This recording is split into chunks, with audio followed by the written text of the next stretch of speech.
Welcome to Politics Done Right. I am your host, Egberto Willies. This is the progressive program that will take the mystery out of politics. This is the program that will encourage you to make sure government becomes we the people. Whether you are liberal, conservative, or otherwise, you get to air your point of view. Remember, you can also send me a tweet to EGBERTOWILLIES.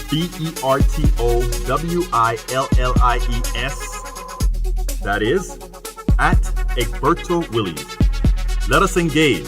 It is politics done right. 1, 2, 3, 4. Welcome to Politics Done Right. This is Egberto Willies, your host. You know what? I am doing the second Politics Done Right of the day, which means I'm not doing the Politics Done Right tomorrow, but I had to do this Politics Done Right. Why? Because I am sort of, what is the word that I want to use today? I am very, very concerned. I am supposed to be blogging my stuff for tomorrow, but the mind won't work because, when you have a hope that folks are going to make you wrong. I looked at everything that occurred in Mississippi. I even looked at some of the interviews. Some of the folks said, I am a Republican, but I really have to vote for SP because we cannot have the past of this country represented by Hyde-Smith out there in the Senate. Alabama did it when it went ahead and it and elected and made that change. I mean, it was difficult. It wasn't as clean as it should have been, but they did it in Alabama. Mississippi. Look, we have an issue. That man behind me, El Señor Trump, I think he is doing some of the biggest favors to America right now. I think this is the time that we needed Donald Trump. A lot of you are going to think that is a crazy statement, but I honestly think it's a good thing. And I need to, by the way, folks, I have that phone number out there, but I can't get the phones up at this time with Blog Talk Radio. For some reason, I think since we did one thing for the day already, there's an issue with the phone systems. So I can't take any calls if any of you wanted to call in. But what I'm going to do is monitor the feed profusely. I'm going to monitor the Facebook page as soon as I bring it up profusely, because I want to see if folks are, first of all, I hope folks are awake. Let's see, I hope folks are going to be awake and folks are going to be listening and folks are going to be being a part of this. Otherwise, it's going to be a long 1 hour monologue that's going to be aired tomorrow. So, re-aired tomorrow for Politics Done Right on Wednesday, that is, because given that I'm doing it tonight, I won't do it again. But let me go ahead and pull this stuff up first of all. I should have had this done before, but hey, sometimes when you do an impromptu show, that's what happens. So folks, for those of you who are going to be listening to it on the podcast, this was an impromptu Wednesday show done on Thursday just before midnight, or actually about an hour and change before midnight. But we are going to have a show, and what I'm going to also do is start sharing this baby. But the truth of the matter is, I don't have it in me right now to go ahead and finish up the blogs that I'm doing. So I figured, what the heck? Let's go ahead and do a Politics Done Right show and talk about what happened in Mississippi. What do we do about that? All that good stuff. And I hope that I get some comments from you folks. I really want to get some comments from you. And also, you know what I want? I'd like to have an honest show. Meaning I'd like to hear what specifically from some of my white listeners. I want you to write some stuff under the comments. No judgment as far as how do you take what has happened. Okay, I want you to tell me. I want you to, as a, first of all, I think race is race is a social construct. It's a stupid thing, right? It makes absolutely no sense. The fact that it does have an effect on a race like what happened in Mississippi and elsewhere is kind of stupid, but it is a pathology that we're living with. And what I'd like to get to really is I'd like to have an honest discourse, an honest discussion of folks, what goes into people's heads when they feel it is okay still to vote for somebody like Hyde-Smith. How can church-going folk who claim to believe in morality and care about people have that vote? I have a whole lot of friends here in Kingwood, in other conservative friends that somehow I don't think they understand what it means to what it means not only to others, but what it means to vote for folks like Hyde-Smith. I wonder what's the thought process. I try to figure out what is the thought process, and I wish somebody would come on and just kind of give an idea. If you were in Mississippi, would you have voted for Hyde-Smith?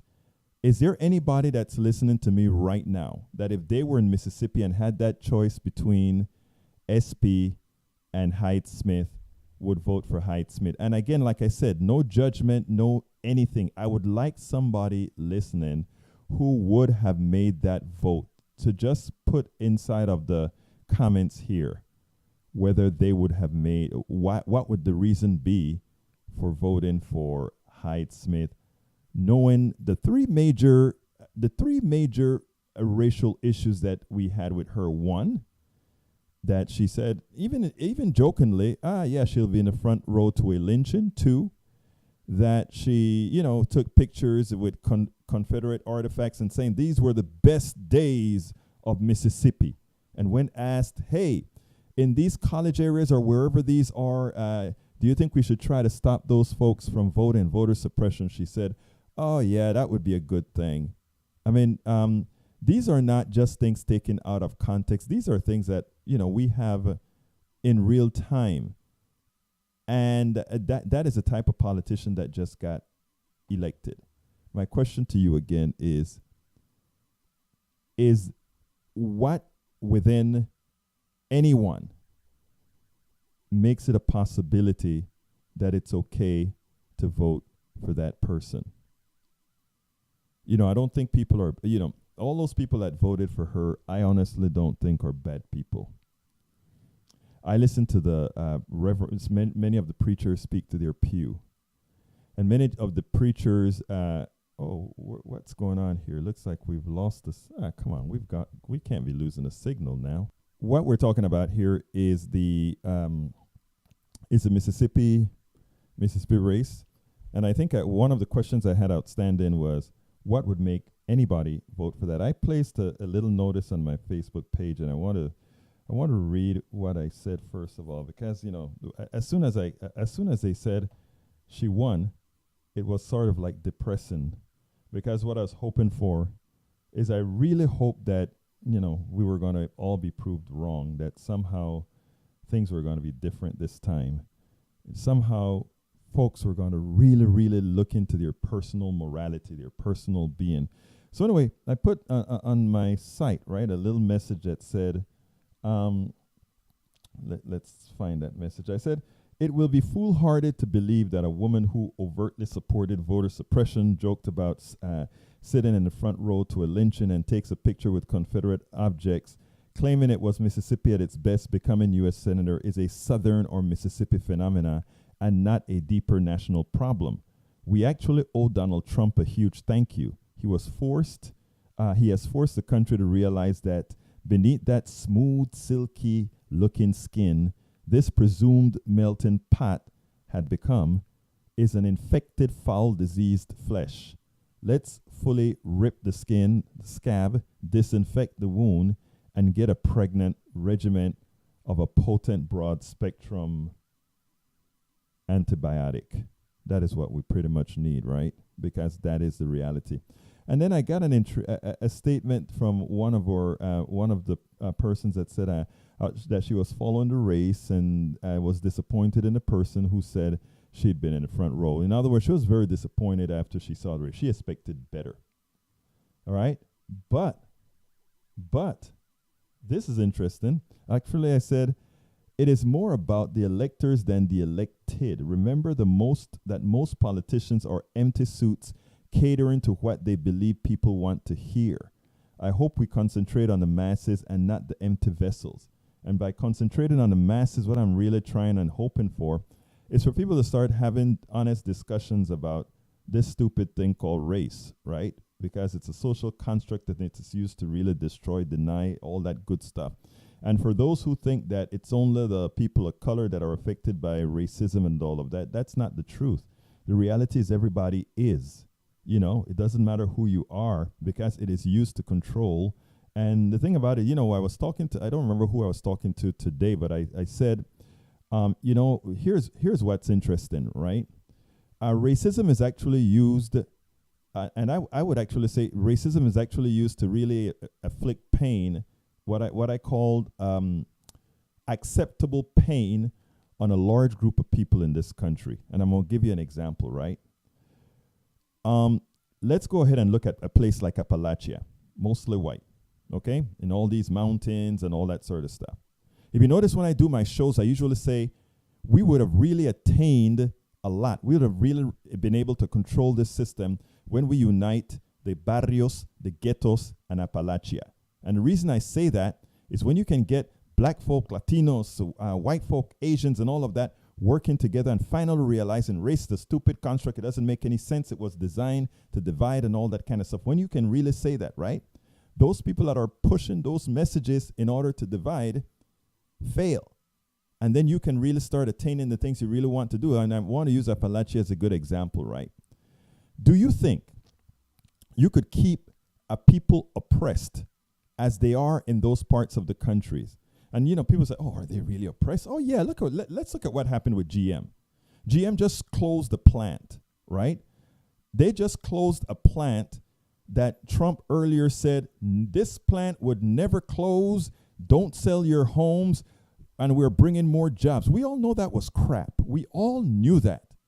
But those people in Appalachia bought it up. And not only did they buy it up, but he used other cues on these guys about jobs and how things were going to go, right? So how do they keep these people in check? How do they keep them in check? They keep them in check by letting them know this big mass of folk. They can look at them and say, at least you have it better than the other, right? And they've been telling these people this for a very long time. The people in Appalachia have been hearing, things are bad, things are bad, things are bad. But at least you're not black. Things are bad, things are bad, things are bad. But at least you're not native. Things are bad. This inculcated in their minds is that things could be worse. But here's the kicker. When you have an extractive economy, when you have an economics that destroys everybody in the long run, what happens is you run out of boogie people, and then you have to create them. And how did these people get created? And these are the things that I try to put out in many of the Politics Done Right that I do, where I said, we should all be really race neutral, because what happens is where it's used, this colorization things is used against people. Here's what happens here now. So what they tell people is the following. And this is amazing, right? Okay, oh my God. Those people in Appalachia can now see Oprah Winfrey. They can now see Johnson, these billionaires. They can also see all these other sucks. There's TV and the internet now, right? So in the cities that are doing much better than the rural areas, which is where their core lives, these people are doing pretty well. How are we going to continue to keep Appalachia in check and still voting for us? How are we going to keep these people that we are pilfering? How do we keep them? Here's the magic. Create the new boogeyman. And the boogeyman is the other.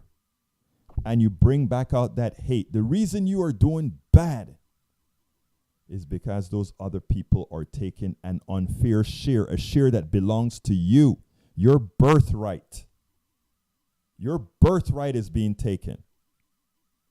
And when you start to tell somebody that there are these other people taking your birthright, man, do they come out and vote. Man, everybody, when Beto was running, Beto O'Rourke, great candidate out here running. And, he's doing great in the election, right? And actually, I think Beto was really ahead.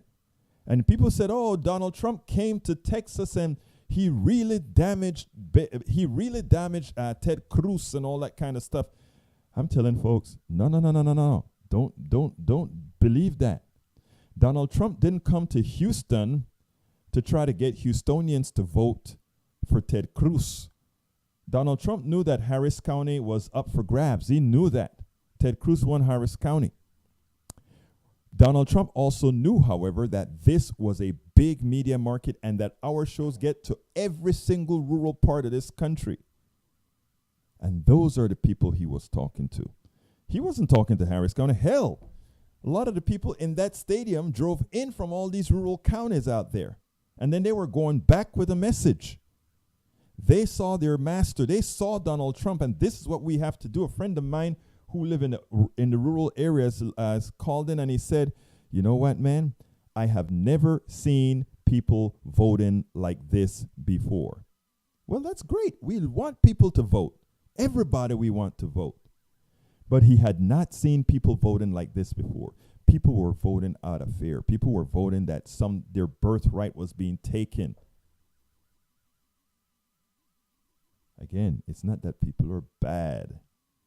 Is that people are inflicted with messages, and these messages are telling them that it's existential. And, there's somebody who placed a notice on my page and they deleted it, and I kind of know why they deleted it, because I know what they thought my reaction would be, which I think their option is wrong. And it happened, and it's amazing because it happened twice this week. I got if you go to my blog, egbertowillies.com, there was a white progressive woman who sent me an email. And she was utterly pissed that I wrote an item on Bill Clinton specifically, on a picture that he took 30 years ago or so when he signed welfare reform, and that the image of welfare that he showed was two overweight black women. And the reason I remember when that occurred 30 years ago, and the visceral reaction I had to that is like, why are you doing that? Why are you teaching Americans to continue believing the lie? To continue believing the lie that first the majority of black folks are on welfare, or minorities or people of color on welfare, and somehow by having this welfare reform, it is somehow more affecting these people than others, when the reality is welfare reform mostly affected white people. They took away a whole lot of stuff from mostly white people. That's what welfare reform did. But what Bill Clinton did when he signed that bill that he and Gingrich came up with was to give Americans the belief that what they were seeing is these people that are taking your welfare, these people that are taking your birthright, somehow he had the instantiation of them right there on stage. And I always held that against him. I mean, it is always a theater.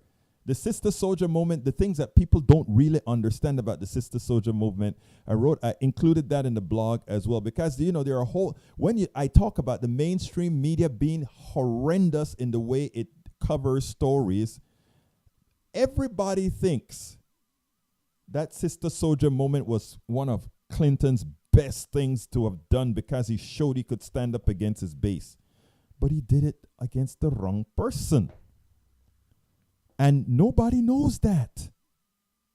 Nobody knows that, because the mainstream media didn't make an issue out of the rebuttal that came from Sister Soldier. And I had that rebuttal in the blog that I wrote from this woman who sent me, or rather that this woman was complaining, this white progressive woman was complaining about.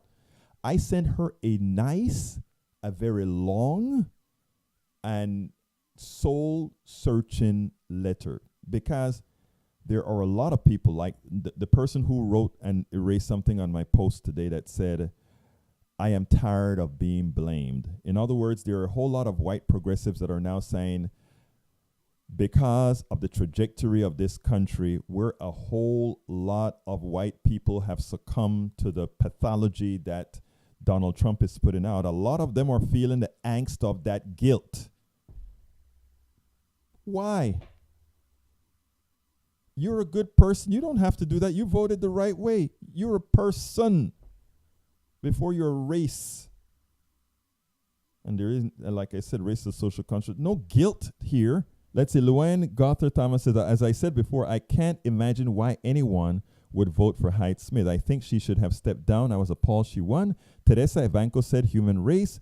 Luann Gothner says, Trump keeps them in check by diversion and distraction and using one issue that is game changer for them. Unless they have a cable or internet, they are fed only with what interests them. And even if they have cable or not, they're still fed that as well, right? Because the way Facebook works is if you don't have a plethora of people, if you don't have a variety of people that you interact with, what happens on Facebook is that you only get the things that you want to get, which it's not the way for things to go. Okay, Dean Caldwell said, disgusting. As a Californian, I feel we indirectly pay for this debtor state. Can't we cut Mississippi from the United States?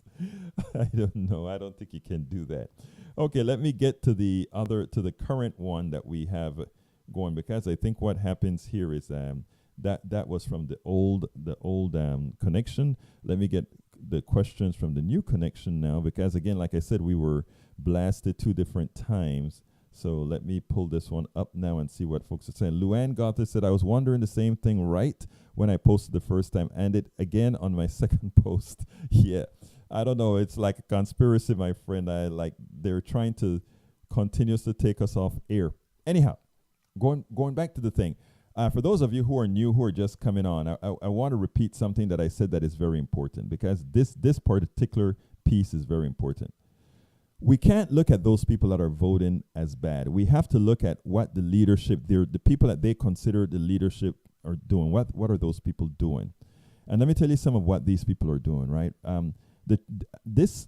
I put a whole lot of blame on the folks that control these people, specifically the church. Specifically the church. People are, oh my God. And let me tell you why I specifically put the church. I have family members that are Trumpists. And the one thing that they have in common is they are sanctioned by the church that everything not Republican is a sin. And if you live your life by faith, remember, faith does not require fact-based information. Faith does not require anything other than you believe what something is telling you. You believe that the Bible is the word of God. You believe, you have faith in something. You don't need anything else. And if you have good people of faith, it's great. Because even if what they're saying is not factual, but they're good people, the results of what they're doing is good.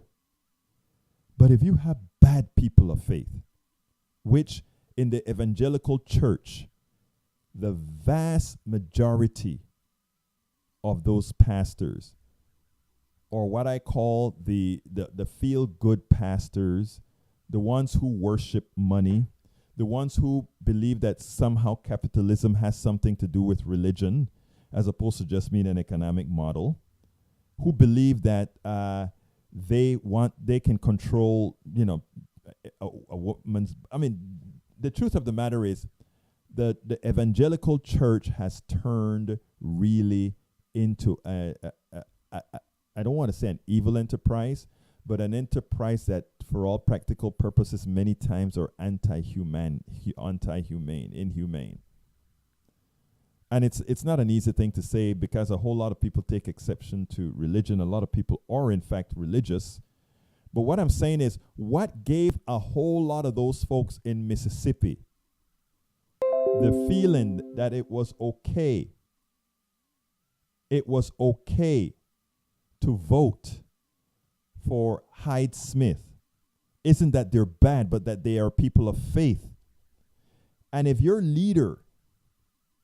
leader who you have faith in is giving you the green light, even though she had done these things, even though she may be bad, or not bad, but even though she may have made a mistake and talked about voter suppression, even though she may have made a mistake and spoken about lynching, even though she may have made a mistake and talked about Mississippi Better Days was during the Confederacy.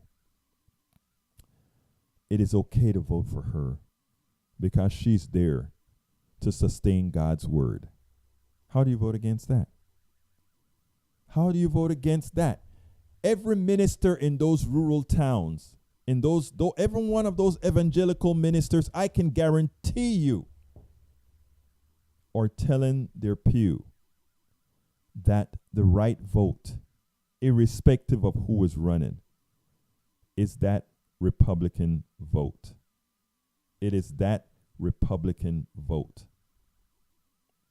And if you believe that, if you have faith, you don't have a choice but to go ahead and do that. So one of the things that I said that I placed on the Facebook page was that religion has a lot to do with why these people would constantly vote the way they do. And some, a lot of people are going to take exception to that, right? There's this thing going around where, a lot of folks are demonizing all those folks that are voting for Trump. I mean, the truth of the matter is, if we want to do that,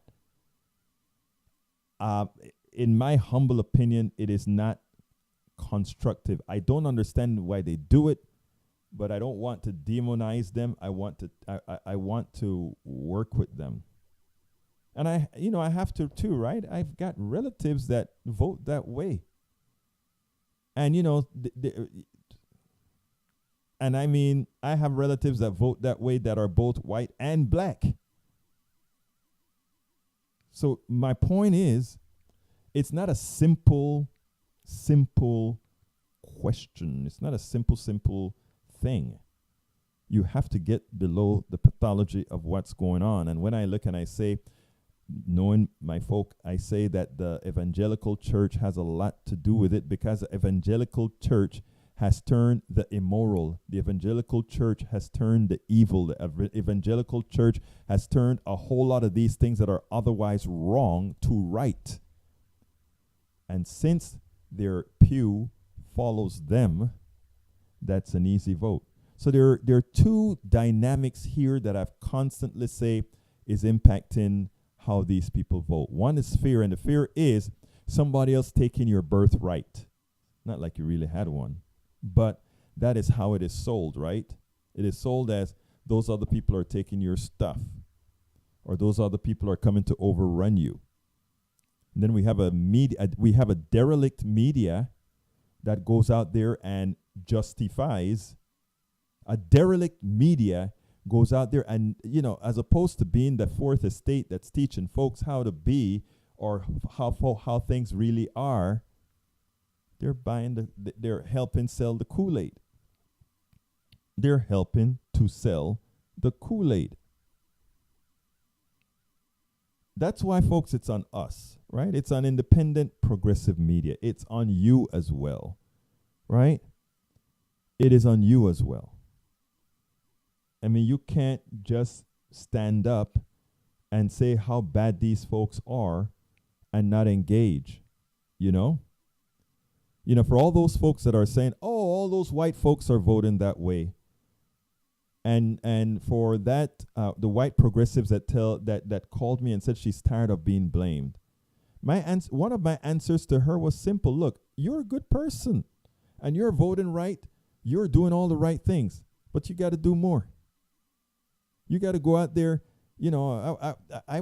It's funny because this morning I woke up with something on my mind to put on my Facebook page. I just want to say, hey, my white brothers and sisters, my white progressive brothers and sisters of good thoughts, I need a favor from you. Call your relatives in Mississippi and talk to them. And I don't mean argue with them. I'm saying talk to them and explain to them why their pastors are wrong. I was going to write something to that effect this morning, and then I said, didn't want to go there because when I started, it was going to be too much explaining to do, et cetera, et cetera, et cetera. But that, that is something you have to do. I mean, I should read. I should pull that piece up because I think it's an important piece. Let's see if I can pull it up in real quickly, because this woman, she castigated me, right? Because she said that. Let me see if I can find that one. She actually castigated me, and I don't mind that. I honestly don't mind the castigation. Castigate me, it's okay. I can take it. I'm a big boy. But it's a lot deeper than that, and it's a lot more people need to do. And it's not just, okay, I think I can find it. All right, I'm going to read this blog. And I did this blog before, but I think for this show it is pertinent. And it goes like this. It was, why this picture made me lose the respect is a blog post that I wrote. But actually, that's not what I want to read. What I want to read is this woman, what she said to me. Let's go back here. Support independent response to, there we go, response. That's the one, response. There we go. This is the one. Check this out. Response to a white progressive who thought my post discriminated against whites. That's what I claimed. That's what I called it. And it went like this. I get a lot of emails from my readers. I'm posting this email with my response because it is an important issue. And while I empathize with this white progressive, we need the converse more so based on proportionality. So tell me what you think. I respect all my readers. I'm honored to have them read my blogs. I hope this white progressive reads the response in the context written. She was upset by my article titled, Why This Picture Made Me Lose Respect for Bill Clinton. And here's what I said. Okay, this is what she wrote to me. She wrote this to me. She said, okay, I'm a white middle-aged professional female progressive and I am drained of campaign bucks, but just donated to SP's campaign in Mississippi. I know you are not speaking to me personally when you speak about Clinton's subtle or blatant racism, but you cause me to be wary as I too fight the good fight against all forms of isms, which include racism. You undermine my fight by continuing to attack Caucasians as I grow discouraged and also discriminated against. Racism goes both ways. I speak up for Black Lives Matter, for the Women's March, for xenophobia, against white nationalists, against Muslim bans, and desperate brown people trying desperately to find new hope in a new country after traveling on foot for thousands of miles. I am fighting several hours per day, as well as work to pay for a roof over my head. A good word once in a while to some whites would be really appreciated for a few good folks like myself. I just spent several hours on the New York Times blog trying to teach people that a young black man in Massachusetts, where I originally come from, is not to be thrown away for good in a prison when there were no family strengths, no environmentalist strengths while growing up, and one incarceration after the other with no judicial reform put in place for him. I close my blog out and get you blaming Clinton for something. I'm thinking, why aren't you attacking the obvious, Trump or Hyde-Smith, anyone from today that is outlandishly racist, and you happen to pull out Clinton? This fight for our lives is on all of us, and I would appreciate a word of encouragement for all races, including Caucasians. There's so much hatred right now. Why the hell would you be pulling out a 30-year-old photo of Clinton? I mean, we've got DeSantis in Florida for governor, who blatantly stated we should be monkeying around with this. We shouldn't be monkeying around with this. When Gillum won his Florida Democratic primary, you need to refocus now. That is what she told me. Okay, I accept that. So I said, dear XXX, and I won't say her name. And this is my response to her because I think it's important. I said, first of all, thank you kindly for engaging immediately because something I wrote felt like a direct attack. If you just capture one or two of my posts, that is a possibility. On the Clinton post, I am not sure how that affects you as a good progressive white person.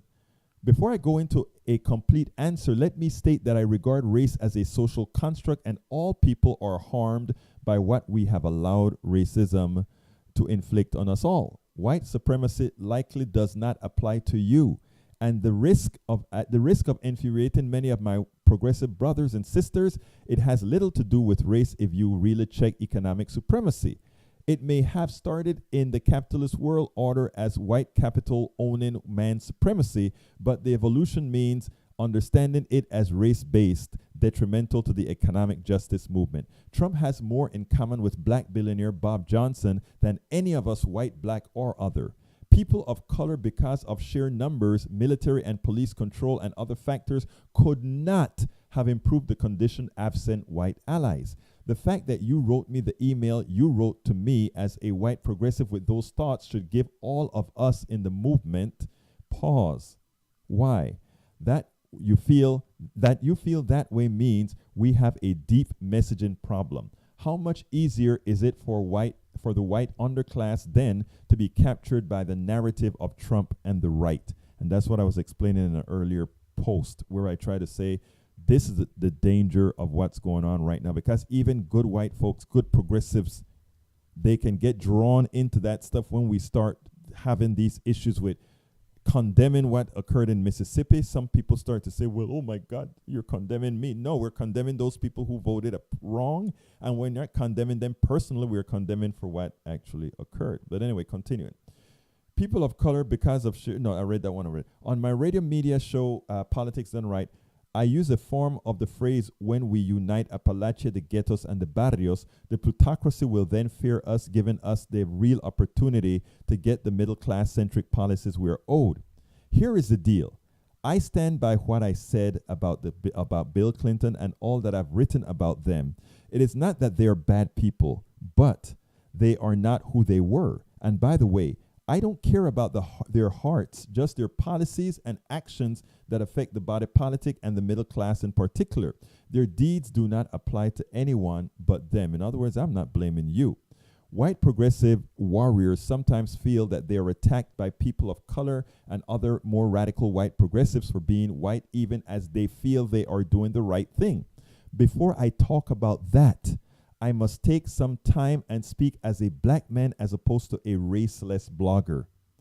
When I walk into stores, most times I'm a suspect. When I am stopped by police officers, even in my middle class town, more often than not, I'm a suspect.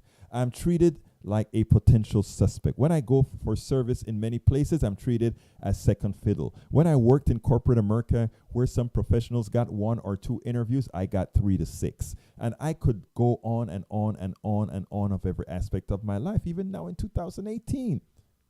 Even when I go to progressive conferences. This is a daily overbearing existence people of color cope with all of the time, quietly, even in 2018. Most just live life knowing that is what's to expect. There is a permanence, and it has an effect on most. But I digress to you, my friend. I understand your discomfort from feeling a sense of discrimination here and there. In fact, my existence in this country forces me to empathize with you, because I know what it feels like to do all things right, but when race intercedes, one's righteousness means very, very little. White people have the privilege of having 2 options. When discomfort raises its head because what some white people do is not projected on you, it is easy to walk away and join the other side, where the fallacy that those others are really not discriminated against, or those others are the real problem, are promoted. Or you can realize that we are all in it together, and you cannot expect a thank you from everyone at all times for doing the right thing, for being the good white progressive person that is doing what has to be done irrespective.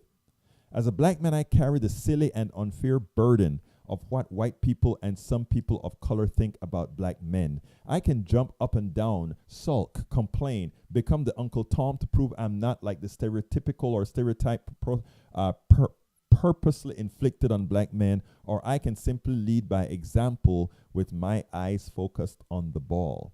As a progressive white person doing good deeds that many times go thankless, know that the thank you is simply doing the right thing. And when other white people in your domain get that feeling of being discriminated against, let them know at times it is real, but until we all right this ship, keep doing the right thing. Change is painful at times. History will remember we did it together. If not the present, history will do that. Please read this in the positive context in which it was written. Thank you for what you are doing for the movement. Please keep it up. And in your engagement, please include addressing white spaces where discrimination is occurring in a manner we will never see because it does not occur within the purview of people of color. And one of the things that I'm trying to say there is important. Oh, great. We lost it again. And I don't even know exactly when we lost it. But I'm going to finish the show up because I don't think I can take just recueing all of this one more time again. But since I'm still taping this out here, here's the most important part of this whole story. While it is easy to just go out there and blame. It is very easy to do that. That isn't going to solve the issues. That isn't going to solve the problems. The only thing that's going to solve any of this is hard work. Nothing more, nothing less. We sit back and we blame. Look, I was very disappointed when I saw the results of Mississippi. Very disappointed to see what happened in Mississippi. But, in fact, that's why I'm doing the show. I was too disappointed to write my damn blog. But things ultimately will change. Like I said in the beginning of this program, I think Donald Trump is doing a very important thing for us. The pathology that he's bringing, what he's bringing out of people that's been there for a long time, is back. And I think had he not done that, that sore, that the skin that's over that infected flesh would have remained. And we will continue. I think what he gives us the option to do is there's a fork in the road right now. There's a big fork in the road right now. We have to decide which part of it we're going to take. We got to decide which one we're going to take. I can tell you which one I'm going to take. I'm not going to go out there to my Mississippi brothers and sisters who voted for Hyde-Smith and really give them a hard time. Those are not the people I'm going after at all. The people that I'm going after are the preachers, the ministers, the evangelical leaders, the Trumps, the Trump allies. Because what they've done is they've created a narrative. They've created a psychological profile of the people that are likely to adapt their message. And they have placed in those people, they have made those people believe doing things the way they asked them to do it was the right way to do so. Like I said, we have a fork in the road. We can go out there and blame these folks and call them all kinds of names for voting for Hyde-Smith. It won't solve the problem because those people think they're doing the right thing. And they think they're doing the right thing because that's how they were programmed. And it is for us to be the adults in the room. It is for us to be able to work and deprogram it. And there are some people who just don't want to do that. They just want to fight. And you know what? There are some of these folks that you're going to have to fight and just say to hell with you. It's not going to happen. But for the vast majority of people, it's a lot deeper than just fighting. It is much, much deeper than just fighting. So, folks, this is tomorrow's edition of Politics Done Right, done on Tuesday because of the election in Mississippi. And again, like I said, I really wasn't in the mood to continue writing my blog. So since I was going to not do that, I figured why not go ahead and do our Politics Done Right Tuesday show or Wednesday show today. I'm going to close with one final statement. Let's not do what quite a few of these other folks are doing. It is easy to hate those folks and how they voted and to simply call them racists. That is not productive in my opinion. In my opinion, what is productive is going after those who are misleading them with the expectation that you can grow others who will lead them in the right directions. Because again, there are a class of people that need to be led. And it all depends on the leaders that they have, how they perform, what they perform. My name is Egberto Willies. This is Politics Done Right. And you guys know how I end this show. It goes like this. I am out.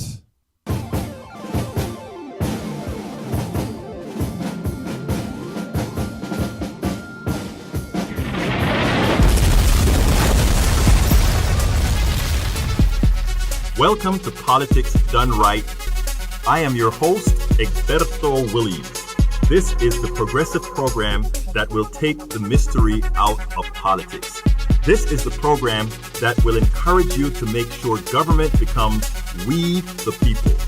Whether you are liberal, conservative, or otherwise, you get to air your point of view. Remember, you can also send me a tweet to EGBERTOWILLIES.